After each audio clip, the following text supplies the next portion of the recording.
Well, if you're looking for a playoff series with loads of offense, look no further than the Oilers and the LA Kings. To talk about that, let's bring in Ryan Rishaug from Edmonton. Shogger, night and day in the first two games in terms of which team was in charge. The Oilers, they were completely in control of game one. Big 7-4 victory. Though game two goes to overtime, the LA Kings come out on top.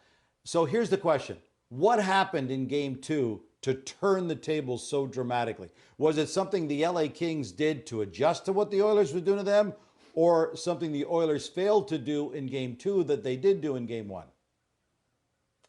So, Gino, if I can kind of sit on the fence a little bit, I think it's both. I think it's simultaneously at the same time, both things happening. So the LA Kings come out and immediately they're defending better.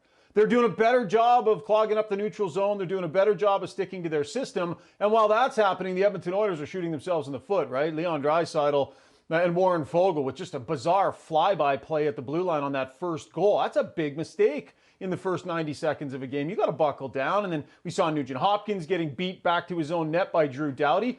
And listen to these names I'm saying. I mean, even look at the overtime winner. You could sort of question why Darnell Nurse was playing so far over and why there was such a free lane to the net. That's another really important name I've said. So, we're Draisaitl, Nugent Hopkins, and Nurse. Critical players. So I think the Oilers got in their own way in that game for sure. But the Kings definitely did a better job defending, Gino. And I pulled one stat just to kind of give you a bit of a sense of the difference between game one and game two. So when Connor McDavid is on the ice against Gavrikov, and that's the player that he played the most even strength minutes against. So in game one, they were on the ice together for 9 minutes and 34 seconds. The shots were 15-3 Edmonton. In game number two, they were on the ice 10:45, and the shot attempts were 15-5 LA. So a pretty dramatic swing in shot share results from game one to game two, just looking at one of the matchups. Ryan, I love the fact that you're talking about defending. You're talking about defending in a series that's seen 20 goals scored total between the two teams. That's a fair point. A series where the goaltenders right now, Cam Talbot and Stu Skinner, are 13th and 15th in the playoffs so far. Not ideal, but here's I understand it's just a blip. It's just two games early on. But Stu Skinner says, and this is his quote, since the third period of game one, just some really tough bounces are happening. They're getting some good puck luck right now. Is that really what this is all about? Is bad luck, or is this just bad goaltending? Yeah, so I was in that Stuart Skinner scrum last night, and I think, he did say that for sure. What I would say, Gino, is it was a long scrum, and he came out, one of the first things he said was, I don't think I really had a big impact on the game. And what he meant by that was not necessarily overly negatively, but not necessarily over positively either. And so we continue to push and prod him a little bit. And Stuart Skinner's very much in the mindset of kind of making sure that he's mentally prepared for what's to come next. So he's not going to beat himself up too much. But as we started to push a little bit more, he admitted that, the shot off Kempe, it was a great shot, but that's probably one that I would like to have, and that's a good learning moment for me. The one that came in off the wall, the one-timer, he said, I couldn't see a thing. That's a good lesson for me. I need to handle that better. So if you listen to the whole scrum, there was more accountability there than I think maybe that quote lends to. But big picture, I agree with you, Gino. We heard a lot in that Oiler room about it being bad bounces. And we saw some at the end of game one, a couple in game two. But I think the Oilers are making a big mistake if they feel like they're playing just fine and that the difference, was a couple of bounces. I don't think that's giving the LA Kings enough credit. I think the Oilers need to take some serious responsibility for the mistakes that they made and the way that they played yesterday. So I don't think this is just about a couple of bounces. The Kings return serve big time, and the Oilers need to get their game back in order. This is not just a few bounces.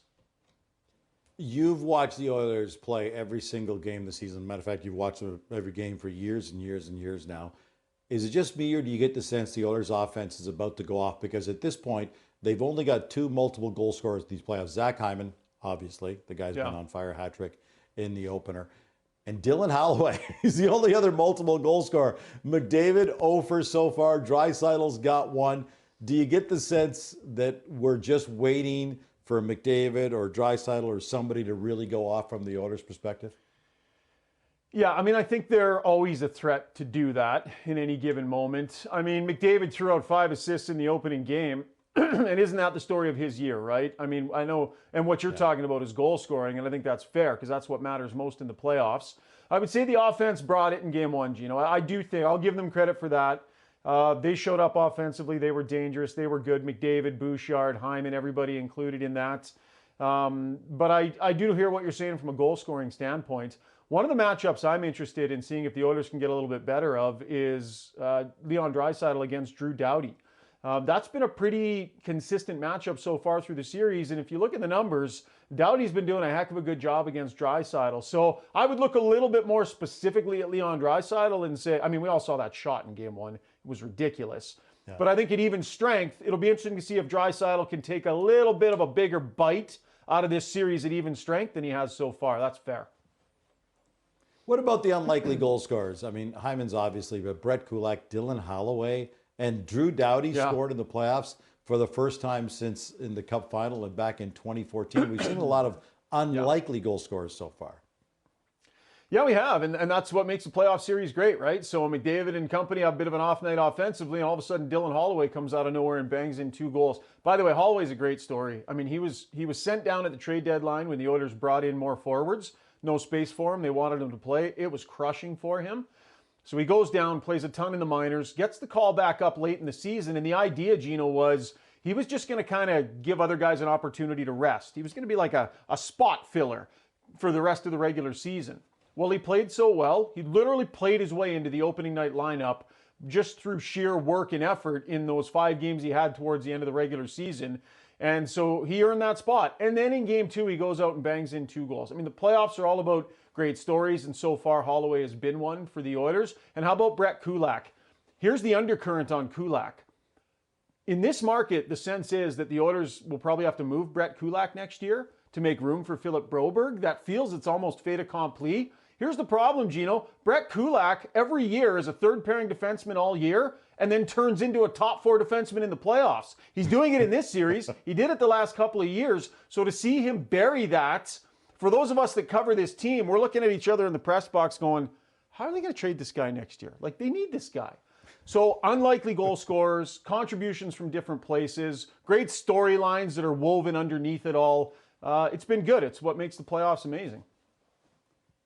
The Kings are thrilled to get out of Edmonton with a split. There's no doubt about that. But it's been a real high-scoring affair, which you would think totally plays into the Edmonton Oilers' hands over the period of a 7-game series. If it remains this high-scoring, is it, ultimately going to go Edmonton's way? Could the LA Kings continue to allow things to unfold the way they do, or is this playing right into the Oilers' hand? I mean, LA has shown they can put up some goals in this series. So, but I think we all know, like, if it comes down to a skills competition, I think we know who's going to win it. I mean, nobody, even the Oilers don't necessarily want that. They know that in order for them to get where they want to go in these playoffs, there's a certain style of play they're going to need. And they might be able to beat LA by not necessarily adhering to that as much as they should, but they need to start doing it. The Oilers can be a good shutdown team, Gino. They have shown it, man. They went through games and games and games, like a dozen or more, where they, giving up 2 goals or less. Really impressive. They need to get back to that. Whether that's what it's going to take to beat LA or not, I don't know. But that's the formula to go where they want to get to. So I think they need to get back to that. But yeah, if this comes down to a flat-out skills competition in a shootout, of course you'll take the Oilers. I don't think either team wants it to go there. Yeah, but you know what? From a fan's perspective, it's an awful lot of fun to watch. Sure. All right, so the LA Kings go into Edmonton. They get their split. They go back home. Game 3 coming up on Friday night in Los Angeles.